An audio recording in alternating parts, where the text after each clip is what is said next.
Welcome to S6 news bulletin ముందుగా headlines. జాతీయ వన్యప్రాణి బోర్డు సమావేశానికి ప్రధాని మోడీ.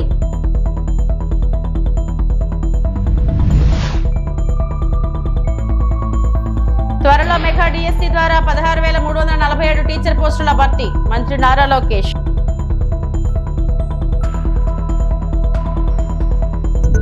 గంజాయి నిర్మూలన కోసమే ప్రత్యేకంగా ఈగల్ వ్యవస్థ మంత్రి అనిత.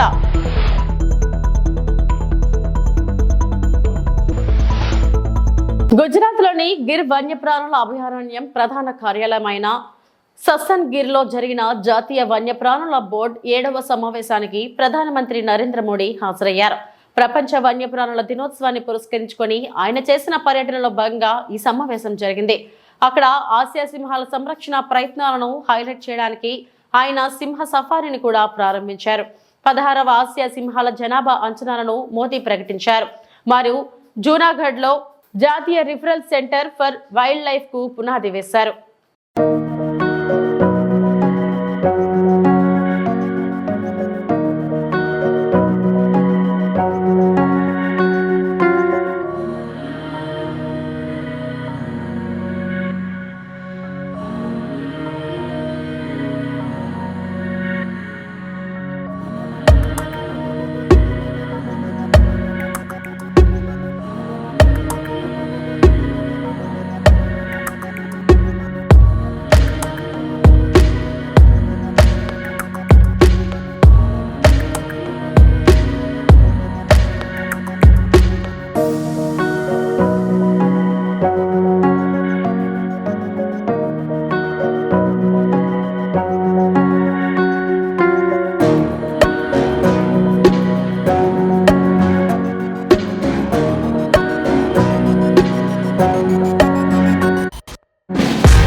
ఏపీ అసెంబ్లీలో ప్రశ్నోత్తరాల భాగంగా పాఠశాలలో ప్రహరీల నిర్మాణం DSCపై సభ్యులు అడిగిన పలు ప్రశ్నలకు విద్యాశాఖ మంత్రి నారా లోకేష్ సమాధానమిచ్చారు. మెగా DSC ద్వారా 16,347 ఉపాధ్యాయ పోస్టుల భర్తీకి త్వరలోనే ప్రకటన విడుదల చేస్తామని చెప్పారు. రాష్ట్ర వ్యాప్తంగా స్కూళ్ల ప్రహరీ గోడలను పూర్తి చేయాలంటే 3,000 కోట్లు ఖర్చు అవుతుందని, మనబడి మన భవిష్యత్ నినాదంతో ఉపాధి హామీ కింద దశలవారీగా వాటిని నిర్మించేందుకు చర్యలు తీసుకుంటామన్నారు. డ్రగ్స్ వద్దు బ్రో అనే క్యాంపెయిన్ ను ఈ ప్రభుత్వం చేపట్టింది. ప్రతి పాఠశాల కాలేజీల్లో ఈగల్ బృందాలను ఏర్పాటు చేస్తున్నామని మంత్రి నారా లోకేష్ పేర్కొన్నారు. అదితి గజపతిరాజు గారు చాలా స్పష్టంగా డ్రగ్స్ గురించి కూడా ప్రస్తావించడం జరిగింది అధ్యక్ష.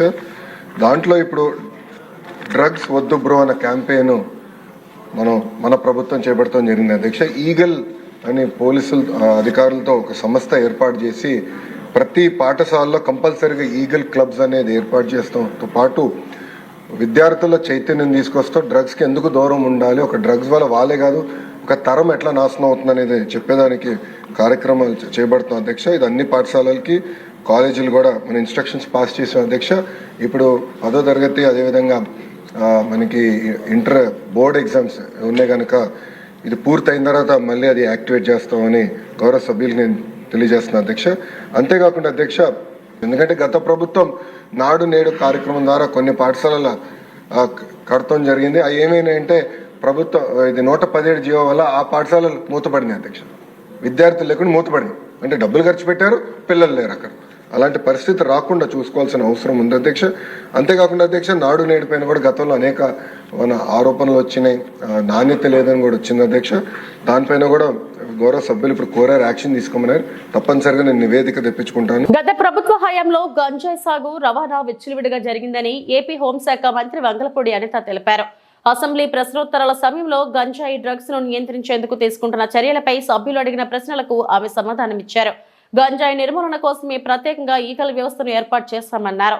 ఐజీ స్థాయి ఐపీఎస్ అధికారిని విభాగాధిపతిగా నియమించి ఈగలకు బడ్జెట్ లో ప్రత్యేక కేటాయింపులు చేశామన్నారు. రాష్ట్ర వ్యాప్తంగా ప్రతి జిల్లాలో 1 చొప్పున 26 నార్కోటిక్స్ సెల్స్ ఏర్పాటు చేశామని అనిత తెలిపారు. ఫస్ట్ ఆఫ్ ఆల్ గౌరవ ముఖ్యమంత్రి గారు డిపార్ట్మెంట్ వాళ్ళందరితోని కూడా కూర్చొని ఈ గాంజా ఎక్కువగా ఉండటం వల్ల లాస్ట్ గవర్నమెంట్లో ఈ గాంజా డ్రగ్స్ వినియోగం కానీ రవాణా కానీ విపరీతంగా అయిపోవటం, ఎక్కడైనా గాంజా దొరికినా డ్రగ్స్ దొరికినా దానికి సెంటర్ పాయింట్ ఆంధ్రప్రదేశ్ అవ్వడం లాస్ట్ గవర్నమెంట్లో మనం చూసాం.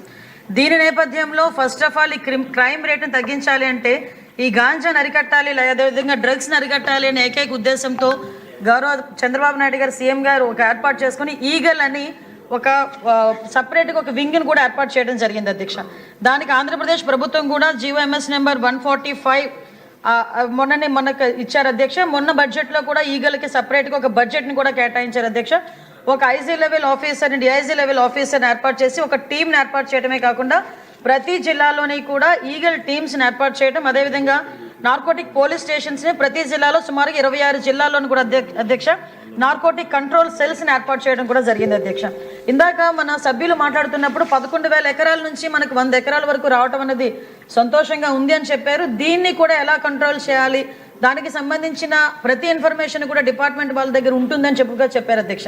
అంటే ఇవే కాకుండా అధ్యక్ష సుమారుగా ఇప్పుడే ఇందాక మన రెడ్డప్ప మాధవి గారు అదేవిధంగా మన గల్లా మాధవి గారు చెప్పినప్పుడు ఏదైతే స్కూల్స్లోనే ఎక్కువగా ఈ గాంజా అనేది వినియోగం ఎక్కువగా అయింది, ఈ గాంజా కూడా విపరీతంగా మార్పు చెందింది అధ్యక్ష. గాంజాలో కూడా డ్రై గాంజా అని లిక్విడ్ గాంజా అని వీళ్ళు కొంత గాంజా పర్సెంటేజ్ ఇప్పుడు ఏదైతే నాకు మొన్న ఒక టీచర్ కూడా ఒక గ్లూకి సంబంధించిన ఒక ఫోటో పెట్టారు అధ్యక్ష. ఆ గ్లూకి సంబంధించింది ఎక్కువ పిల్లలు వాడుతున్నారు, అదేంటో ఒకసారి చెక్ చేయించండి అని కూడా నాకు కూడా పంపించడం జరిగింది అధ్యక్ష. ఈ గ్లూస్ కానీ పెయిన్ కిల్లర్స్ అంటే రూపం మార్చుకొని గాంజాయికి ప్రత్యామ్నాయంగా గాంజాయితో కలిసినవి ఇవన్నీ కూడా తీసుకురావడం జరిగింది అధ్యక్ష. దీనిని ఎట్టి పరిస్థితుల్లోని గ్రౌండ్ లెవెల్ నుంచి కూడా మనం క్లియర్ చేయాలి అని ఒకే ఒక ఉద్దేశంతో ఎస్పెషల్లీ గౌరవ విద్యాశాఖ మంత్రి నారా లోకేష్ గారి ఆధ్వర్యంలో ఈరోజు స్కూల్స్లో కూడా ఈగల్ టీమ్స్ని ఏర్పాటు చేసుకోవడం జరిగింది అధ్యక్ష. దానికి సపరేట్గా ఒక జీవో కూడా ఇవ్వడం జరిగింది అధ్యక్ష. మెమో నెంబర్ 271473/MS/2025 మొన్న 10th ఫిబ్రవరిన ఇది సర్క్యులర్ కూడా జారీ చేయడం జరిగింది అధ్యక్ష. దీన్ని బట్టి స్కూల్స్లోని కూడా ఈగల్ టీమ్ని ఏర్పాటు చేయడం, ఈగల్ టీం ద్వారా చిన్నపిల్లలకి కూడా అవేర్నెస్ క్రియేట్ చేయడం, ఎవరైనా ఇటువంటి బారిన పడి వాళ్ళు ఇబ్బంది పడే పరిస్థితులు కానీ అవతల వాళ్ళు ఇబ్బందులు పెట్టే పరిస్థితి కానీ వస్తే ఆ ఇన్ఫర్మేషన్ కన్సల్ట్ టీచర్స్కి ఇవ్వడం, హెచ్ఎంకి ఇవ్వడం, వాళ్ళని డీఅడిక్షన్ సెంటర్లోకి కూడా వాళ్ళని పంపించి ఏర్పాటు చేయడం, ఇదంతా ఒక ప్రొసీజర్ ప్రకారం చేయడానికి ఈరోజు గవర్నమెంట్ కూడా సిద్ధపడింది అధ్యక్ష. విశాఖ జిల్లా గాజువాక జోన్ పరిధి 65వ వార్డ్ బానోజీ తోటలో 10 ఏళ్ల క్రితం నిర్మించిన టిట్కో గృహాల్లో ఎలాంటి మౌలిక సదుపాయాలు కల్పించకపోవడంపై లబ్ధిదారులు ఆందోళనకు దిగారు. సిపిఐ గాజువాక శాఖ ఆధ్వర్యంలో టిట్కో గృహాల వద్ద ఆందోళన చేపట్టి నినాదాలు చేశారు. ఇటీవల రాష్ట్ర బడ్జెట్ లో కేటాయించిన నిధులతో టిట్కో గృహాల్లో సదుపాయాలు కల్పించి తక్షణమే లబ్ధిదారులకు అందజేయాలని సిపిఐ కార్యదర్శి కసిరెడ్డి సత్యనారాయణ డిమాండ్ చేశారు. సొంత ఇళ్ల కోసం ఎన్నో ఏళ్లుగా ఆశతో ఎదురు చూస్తున్న పేదలు టిట్కో గృహాల రాకతో ఎంతో సంతోషించారని, ఇళ్లైతే లబ్ధిదారులకు కేటాయించారు కానీ ఇక్కడ ఎలాంటి సౌకర్యాలు కల్పించలేదని ఆవేదన వ్యక్తం చేశారు. బ్యాంకుల నుంచి రుణం తీసుకోవడంతో నెల నెల ఈఎంఐ చెల్లించకపోలేకపోతున్నామని అన్నారు. ప్రభుత్వాలు మారుతున్నా తమ తలరాతలు మారలేదంటూ ఆవేదన చెందారు. ఇప్పటికే అనేక మార్లు ప్రజాప్రతినిధులకు అధికారులు వినతులు సమర్పించామని, అయినప్పటికీ ఎలాంటి స్పందన లేదని వాపోయారు. టిట్కో గృహాలకు వినియోగించేందుకు తెచ్చిన సామాగ్రి మాయమవుతుందని, ఇక్కడ కనీస పర్యవేక్షణ కరువైందని చెబుతున్నారు. ఉగాది నాటికల్లా గృహాలను పూర్తిస్థాయి వసతులతో తమకు అప్పగించాలని కోరుతున్నారు.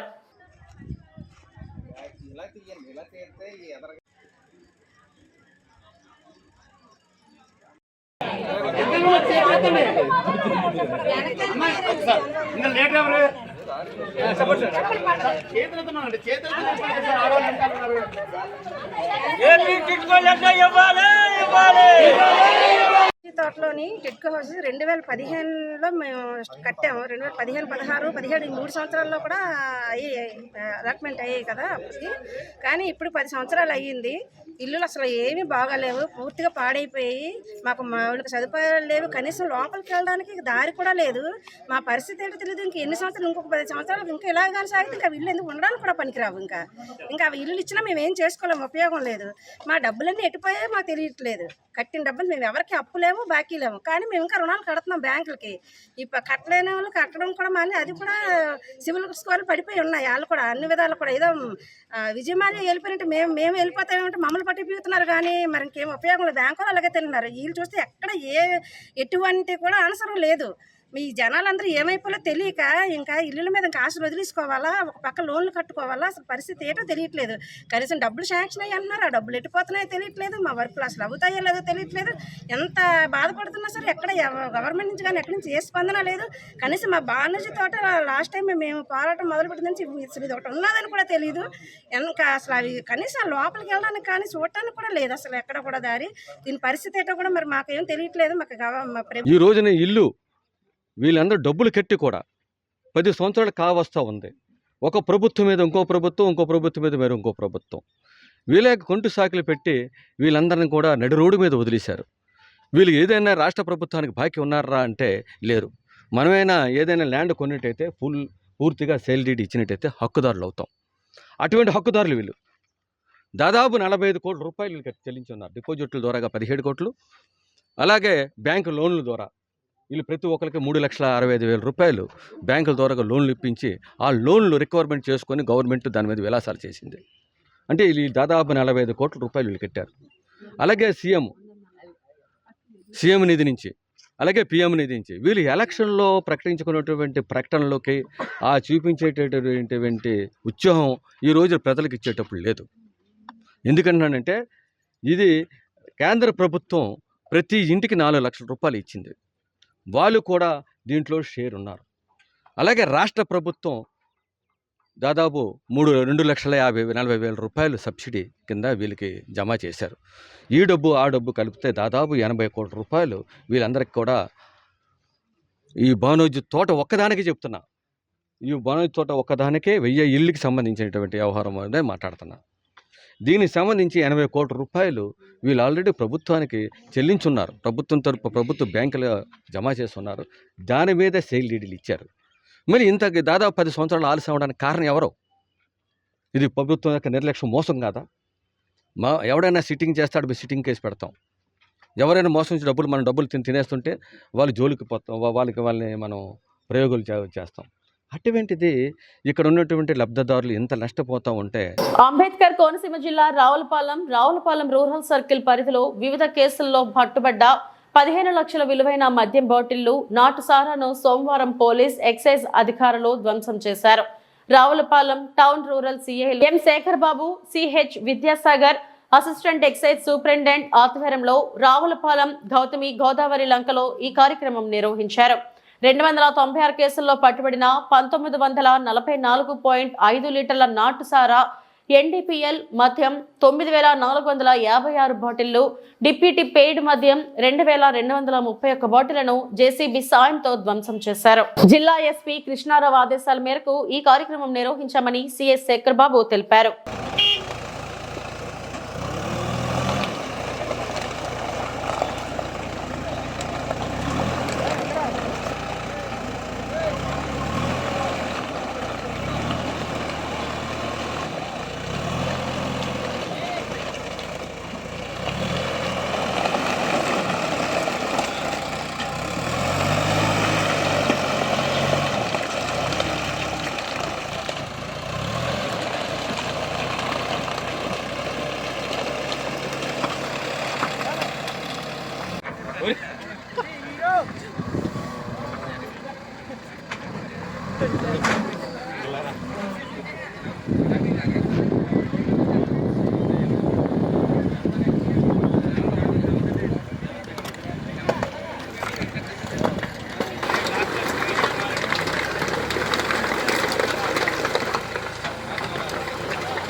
అందరికీ నమస్కారం. ఈరోజు గత కొంతకాలంగా రావులపాలెం టౌను, అదేవిధంగా Ravulapalem rural circle, Atreyapuram, Kothapeta, Alamuru police స్టేషన్లో సీజ్ చేయబడిన అక్రమ మద్యం ఐడిఆర్ కేసులకు సంబంధించి ప్రాపర్టీని అంతా కూడా డిస్ట్రాయ్ చేయడానికి సంబంధిత అధికారులైన డిప్యూటీ కమిషనర్ గారు, ఎక్సైజ్ గారి ద్వారా డిస్ట్రక్షన్స్ ఆర్డర్ పొందింది. ఈరోజు అమలాపురం అసిస్టెంట్ ఎక్సైజ్ సూపరింటెండెంట్ గారి యొక్క ఆధ్వర్యంలో రావులపాలెం పోలీస్ స్టేషను ఎస్హెచ్ఓనైన నేను, అదేవిధంగా రావులపాలెం రూరల్ సిఐ గారు విజయసాగర్ గారు, ఆలమూరు ఎస్ఐ గారు, కొత్తపేట ఎస్ఐ గారు, ఆత్రేయపురం ఎస్ఐ గారు మరియు మధ్యవర్తుల సమక్షంలో ఆ కేసు ప్రాపర్టీని ఈరోజు తగిన ప్రికాషన్స్ తీసుకుని డిస్ట్రక్షన్ చేయడం జరిగింది. అందులో భాగంగా టోటల్గా 296 కేసుల్లో ఉన్న ప్రాపర్టీని, మద్యం బాటిల్స్లను, duty paid, non duty paid liquor బాటిల్స్ని, అదేవిధంగా ఐడిఆర్ని డిస్ట్రాయ్ చేయడం జరిగింది. ఇందులో ఐడిఆర్కి వచ్చి 1944.5 లీటర్లుగా గుర్తించడం జరిగింది. అదేవిధంగా ఎన్డీపీఎల్ బాటిల్స్ వచ్చి 9456 బాటిల్స్ ఎన్డీపీఎల్ బాటిల్స్ని డిస్ట్రాయ్ చేయడం జరిగింది. అదేవిధంగా డ్యూటీ పెయిడ్ 2231 బాటిళ్లను డిస్ట్రాయ్ చేయడం జరిగింది. ఇదంతా కూడా పక్కాగా ప్రాసెస్ ప్రకారం సంబంధిత అధికారుల దగ్గర నుండి తగిన ఉత్తర్వులు పొంది ఇది నిర్వహించడం జరిగింది. దీని మీదట పోలీస్ స్టేషన్లన్నీ కూడా ఈ యొక్క సీజర్ ప్రాపర్టీతో నిండిపోవడంతో ముందస్తుగా ఎస్పీ గారి యొక్క సూచనల మేరకు, వారి యొక్క డైరెక్షన్లో ఈ రెండింటిని కూడా క్లియర్ చేయడం ఉద్దేశంతో ఇదంతా కూడా వేగవంతంగా చేయడం జరిగింది. దీన్ని సహకరించిన అందరికీ కూడా ధన్యవాదాలు తెలియజేస్తున్నాం. నమస్కారం. మార్చి 8న మహిళలకు నెలకు 2,500 రూపాయల పథకంపై ప్రకటన చేయకపోతే పోస్ట్ కార్డుల ఉద్యమం ప్రారంభిస్తామని ఎమ్మెల్సీ కవిత హెచ్చరించారు. హైదరాబాద్ లో జాగృతి నేతలతో కలిసి మాట్లాడిన కవిత ప్రభుత్వం అతివల సాధికారతకు తగిన చర్యలు తీసుకోవడంలో నిర్లక్ష్యం వహిస్తుందని దుయ్యబట్టారు. మున్సిపాలిటీలు, ఇతర ప్రాంతాలలో పనిచేస్తున్న మహిళా కార్మికుల కోసం ప్రత్యేక కార్యాచరణ చేపట్టాలని కోరారు. ఫీజు రియంబర్మెంట్స్ ఇవ్వకపోవడంతో అనేక మంది యువతులు ఇంటికే పరిమితం అవుతున్నారని వెల్లడించారు. తమ పోరాటం వల్లే కేంద్రం మహిళా బిల్లు తెచ్చిందని, ఆయన ఇప్పటికీ అమలు చేయట్లేదని విమర్శించారు. అతివలకు రిజర్వేషన్లు కల్పించే బిల్లు అమలు చేసేలా కాంగ్రెస్ ఎంపీలు ఎందుకు ఒత్తిడి చేయట్లేదని ప్రశ్నించారు. వరంగల్లోని మామునూరు విమానాశ్రయానికి రాణి రుద్రమదేవి పేరు పెట్టాలని ఎమ్మెల్సీ కవిత డిమాండ్ చేశారు. రాష్ట్ర ప్రభుత్వం నుంచి కేంద్ర ప్రభుత్వం మీద ఒత్తిడి తీసుకొచ్చి అఫీషియల్గా ప్రపోజల్ పంపించి మహిళా దినోత్సవం సందర్భంగా వరంగల్ ఎయిర్పోర్ట్కి రాణి రుద్రమదేవి ఎయిర్పోర్ట్గా నామకరణం చేయాలని చెప్పి మేము ఈ ప్రభుత్వాన్ని డిమాండ్ చేస్తూ ఉన్నాం. ఈ విషయం మీద మేము కూడా కేంద్ర ప్రభుత్వానికి ఉత్తరాలు రాస్తామని కూడా ఈ సందర్భంగా తెలియజేస్తూ, మరి ఆడబిడ్డల్ని అలక్ష్యం చేయకండి, ఆడబిడ్డల తరఫున మాట్లాడడానికి తెలంగాణ జాగృతి నిలబడి ఉందన్న విషయాన్ని గమనించవలసిందిగా ప్రభుత్వాన్ని కోరుతూ సెలవు. Thank you. జై తెలంగాణ. జై తెలంగాణ.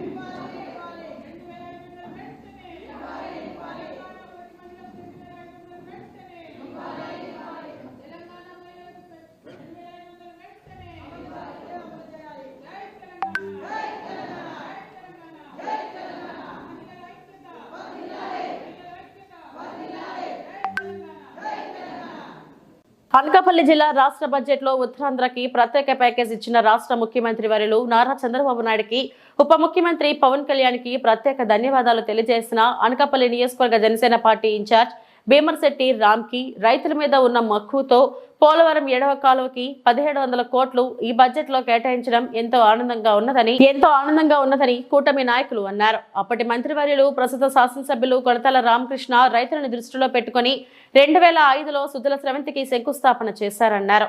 ప్రస్తుతం ఈ బడ్జెట్ లో 600 కోట్లు కేటాయించడం రైతులతో ఎంతో ఆనందాన్ని నింపిందని రామ్కి అన్నారు.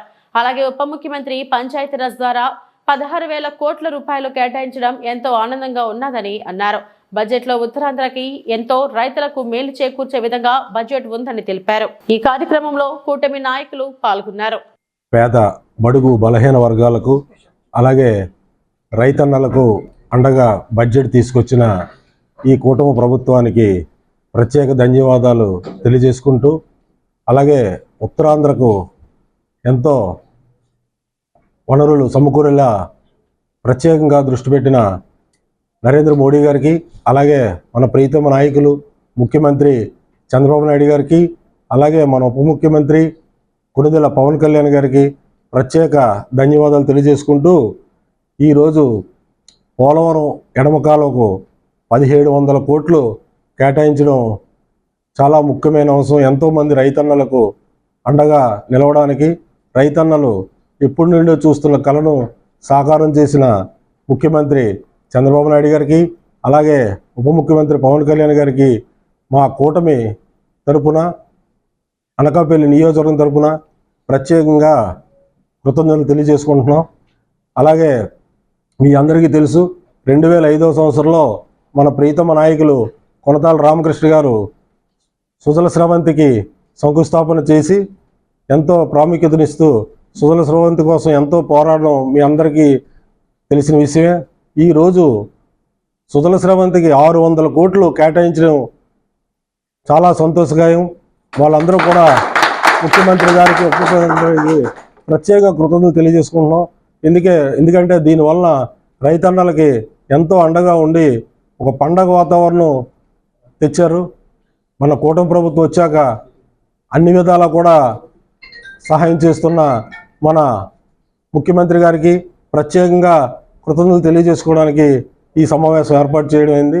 అలాగే పంచాయతీరాజ్ శాఖ నుండి సుమారు 16,000 కోట్ల రూపాయలు కేటాయించిన మన ఉప ముఖ్యమంత్రి పవన్ కళ్యాణ్ గారికి ఈ సందర్భంగా ప్రత్యేకంగా కృతజ్ఞతలు తెలియజేసుకుంటూ, చంద్రబాబు నాయుడు గారు, అలాగే పవన్ కళ్యాణ్ గారు, లోకేష్ గారు ముగ్గురు కూడా, త్రిమూర్తులు ముగ్గురు మన ఆంధ్ర రాష్ట్రానికి ఎంతో సేవ చేస్తూ ప్రత్యేకంగా ఉత్తరాంధ్ర మీద వాళ్ళు చూపిస్తున్న ప్రేమకి కృతజ్ఞతలు తెలియజేసుకుంటున్నాం.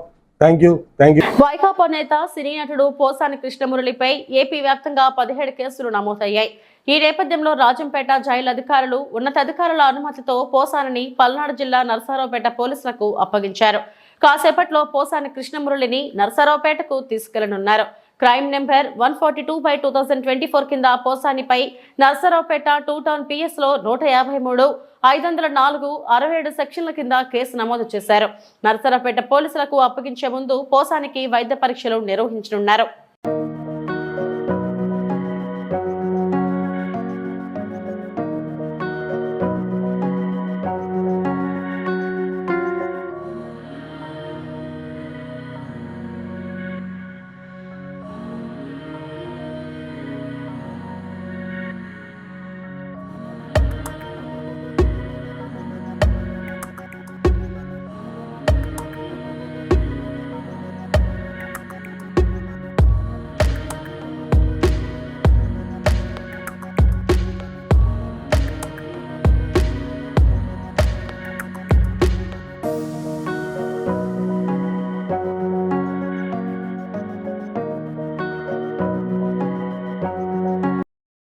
ఇవి ఇప్పటివరకు నా బులెటిన్ అప్డేట్స్. నమస్తే.